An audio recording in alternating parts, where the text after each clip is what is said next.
खेळणार आहोत. इथे 2 स्तंभ आहेत. एकामध्ये मी वाक्य लिहीन, त्यामधील काही नावे मी अधोरेखित करीन आणि तुम्ही त्या नावाकरिता येणारे शब्द ओळखून दुसऱ्या स्तंभात लिहायचे आहे.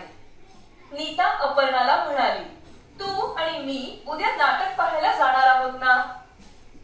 समीर गुणी मुलगा आहे, तो आईला नेहमी मदत करतो. ही माझी बाहुली, मोठी तिची सावली. आदिती, आदेश दादा शाळेत पहिला आला ना, त्याला बाबांनी काय बक्षीस दिले? नंदिता म्हणाली, उद्यापासून माझी परीक्षा सुरू होत आहे. बाई, मी सांगते. पहिल्या वाक्यात नीता आणि अपर्णाऐवजी तू आणि मी हे शब्द आहेत. दुसऱ्या वाक्यात समीरऐवजी तो हा शब्द आहे. तिसऱ्या वाक्यात बाहुलीऐवजी तिची हा शब्द आहे. तर चौथ्या वाक्यात आदेशऐवजी त्याला हा शब्द दिला आहे. पाचव्या वाक्यात नंदिताऐवजी माझी हा शब्द आहे. शाबास रीना.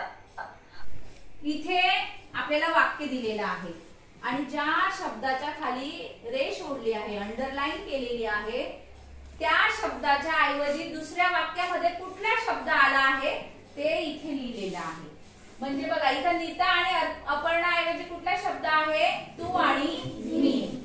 समीर ऐवजी तो, बाहुली ऐवजी तिची, आदिती ऐवजी त्याला, नंदिता ऐवजी माझी. म्हणजे तू, मी, तो, तिची, त्याला, माझी हे काय आहे? सर्वनाम. काय आहे? सर्वनाम.